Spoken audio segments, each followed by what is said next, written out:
नमस्कार, स्वागत है आप सभी का एनएफ न्यूज पर। मैं हूं आपके साथ रोहित।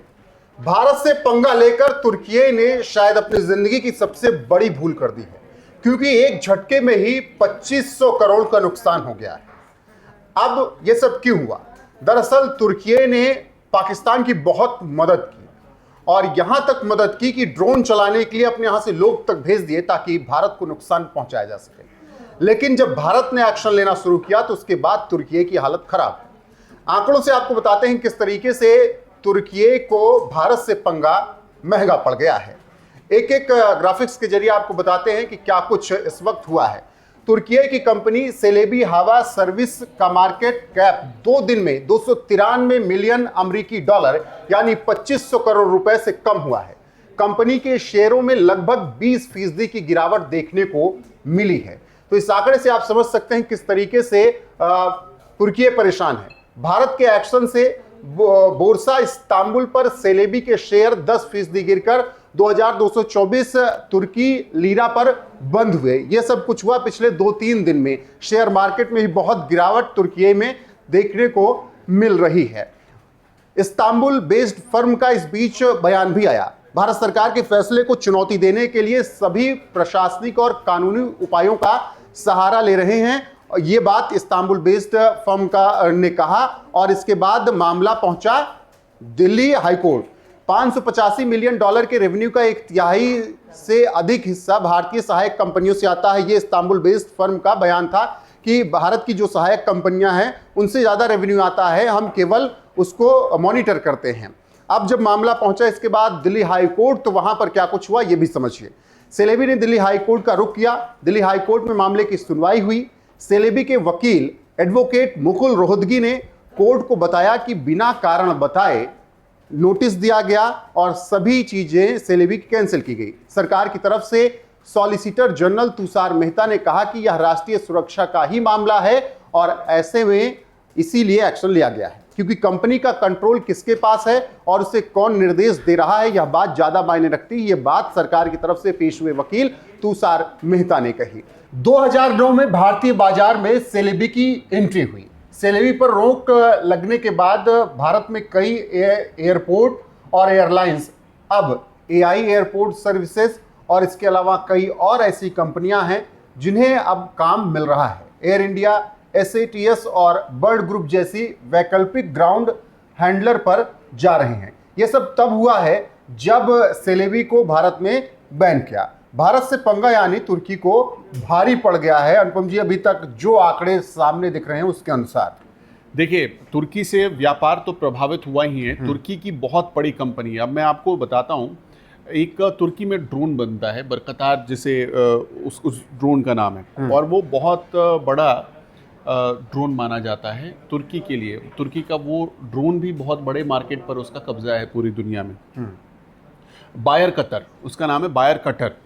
और वो ड्रोन बनाने वाली कंपनी पता है किसकी है? वो ड्रोन बनाने वाली कंपनी है सुमेये एर्दोगान की।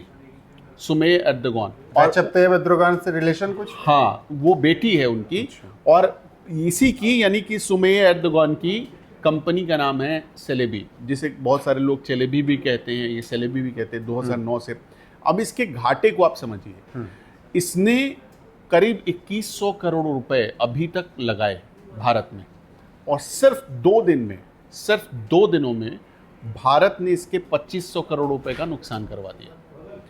ये सेलेबी कंपनी भाग कर गई कोर्ट, दिल्ली कोर्ट। कोर्ट ने कहा कि देखिए, हमारे लिए देश की सुरक्षा सबसे पहले है। हम ऐसा कोई आदेश नहीं दे सकते या कुछ भी नहीं करेंगे जिसमें पता चले कि सुरक्षा को खतरा हो जाए। कोर्ट ने अब 21 तारीख को फिर से सुनवाई होनी है इस पूरे मामले पर। तुर्की के साथ सिर्फ भारत ने ही तुर्की से अपने संबंध खत्म नहीं किया। आपने देखा होगा कि तो सेलेबी को बाहर किया, तुर्की के जो सामान आते थे उन पर पूरी तरह से प्रतिबंध लग गया। भारत नहीं आ सकते, भारत तुर्की को कुछ नहीं देगा, ये क्लियर हो गया। तुर्की में अभी आपने देखा कि बाढ़ की स्थिति बनी थी, वहाँ पर फिर से भूकंप आए थे, भारत ने कोई मदद नहीं भेजी। इसके अलावा जो भारत के रणनीतिक साझेदार देश हैं, जिन देशों से भारत के अच्छे संबंध हैं, उन देशों को भी भारत ये जानकारी दे रहा है। अभी 2 दिन पहले एक तस्वीर आई थी जिसमें फ्रांस के जो राष्ट्रपति थे इमैनुअल मैक्रो, उनकी एक उंगली पकड़कर एर्दोगान खींचता रहा अपनी तरफ, लेकिन वो बार बार उंगली छुड़ाकर भागते रहे। वो तस्वीर पूरी दुनिया ने देखी थी। बिल्कुल। तो इसका मतलब क्या है कि तुर्की और फ्रांस के रिश्ते भी अच्छे नहीं है। और तुर्की, आपको पता हूँ, जैसे भारत फ्रांस से हथियार खरीदता है, जेट खरीदता है, वैसे तुर्की भी खरीदता है। इसके बाद भी फ्रांस तुर्की को ज़्यादा भाव नहीं दे रहा है। ये एर्दोगान के लिए एक झटका है। तुर्की की चाहत हमेशा से यही रही है कि वो खलीफा बन जाए, जो इस्लामिक देश है, हाँ, अरब ओआईसी देशों का वो का। मुखिया बन जाए। पाकिस्तान का समर्थन वो सिर्फ इसी वजह से करता है। आपने देखा होगा कि तुर्की ने अब पाकिस्तान का इस युद्ध में समर्थन किया और उसके साथ साथ अजरबैजान को भी जोड़ा था इसमें।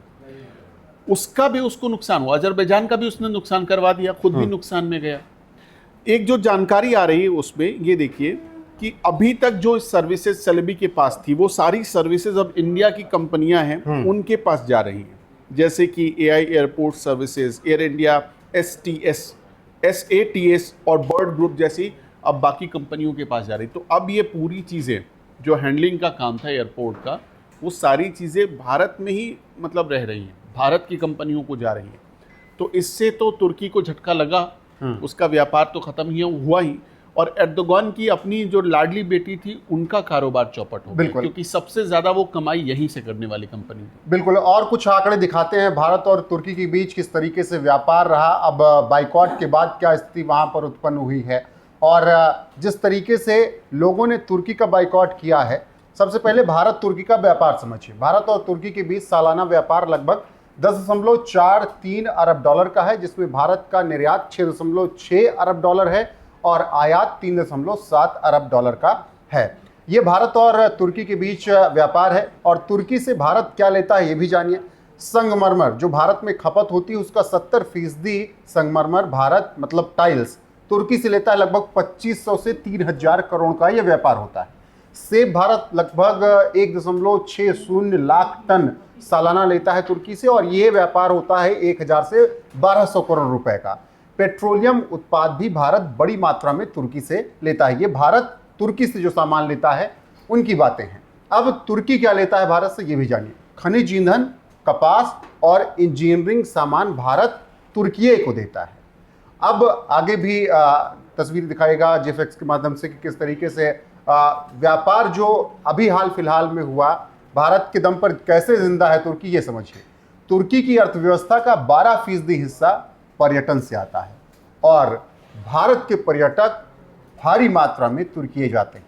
12% पर्यटक से उसकी अर्थव्यवस्था चलती है और लगभग इसमें 7 से 8% पर्यटक भारत के। अभी एक जानकारी आई थी रोहित, आप जानकर चौंक जाएंगे। 200 मिलियन भारतीय पर्यटक एक साल में तुर्की गए थे।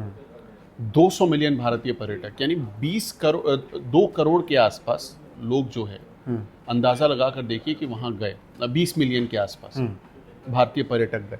अब ये आंकड़ा अपने आप में बहुत बड़ी कहानी कहता है कि भारतीय अगर ना जाए तुर्की तो पर्यटन को कितना बड़ा लॉस होगा। और यही आपको याद होगा कि करीब अब इस चीज़ को 5-6 दिन होने को हैं कि तुर्की की जो तुर्की का टूरिज़्म डिपार्टमेंट है, टूरिज़्म मिनिस्ट्री है, उसको एक प्रेस रिलीज जारी करना पड़ा कि हमें ये सब नहीं पता था, भारत के लोग तुर्की आए, हम उनका स्वागत करेंगे। होटल वाले, गाइड, ये सब परेशान हो गए।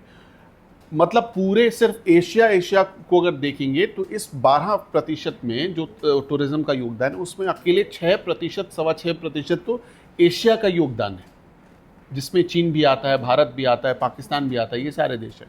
और उनमें से जो मैंने आपको आंकड़ा बताया कि 20 मिलियन एक साल के भीतर जाने वाले लोग हैं जो कि जाते हैं तुर्की घूमने के लिए। हो सकता है उसमें कई लोग रिपीट भी करते होंगे, लेकिन 20 मिलियन ही आंकड़ा है। तो कितनी बड़ी कमाई तुर्की करता होगा, इससे आप अंदाजा लगाइए। अभी जो हम बात सेलेबी की कर रहे थे उसकी हालत आपको बता देते हैं। जो तुर्की का शेयर मार्केट है, जिसे बोर्सा इस्तांबुल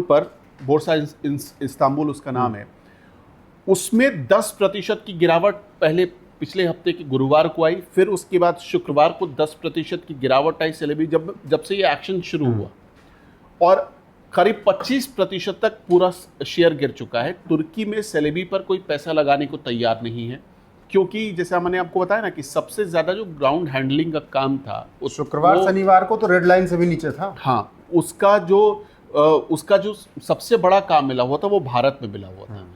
10,000 लोग इससे जुड़े हुए थे। सबसे ज़्यादा रोजगार देने का ये दावा करती थी कि भारत में हमने सबसे ज़्यादा रोजगार दिया है एयरपोर्ट्स पर लोगों को। 10,000 टोटल एम्प्लॉय होने का दावा ये करती थी।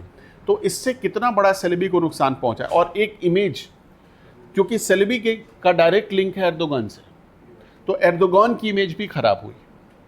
जासूसी का जो आरोप लगा कि सूचनाएं लीक करने का, एयरपोर्ट की जानकारी, गोपनीय जानकारी साझा करने का आरोप लगा, ये सारी चीज़ें गंभीर आरोप हैं। और दिल्ली कोर्ट में जाकर सेलेबी ने जो बयान दिया है कि हमने ऐसा कुछ नहीं किया, सरकार ने जो तर्क दिया था, वहां तो बसते हुए नजर आ रहे हैं ना। सेलेबी कह रहे हैं कि हम तो भारतीयों को ही रोजगार दे रहे हैं, भारतीय कंपनियों को ही ज्यादा हमसे जुड़ी हुई हैं।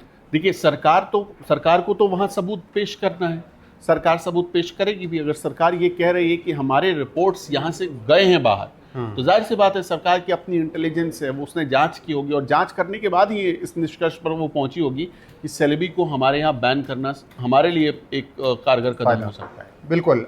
फिलहाल तुर्की के दिन अभी बुरे फिर से एक बार शुरू हो चुके हैं, क्योंकि पहले भारत ने बाइकॉट किया, फिर सेलेबी जैसी कंपनियों को बैन किया। अब ऐसे में मामला कोर्ट में है। 21 मई को अगली सुनवाई होनी है और क्या कुछ कोर्ट कहता है इस पर नजरें रहेंगी। अभी के लिए बस इतना ही। बने रहिए हमारे साथ लगातार। नमस्कार।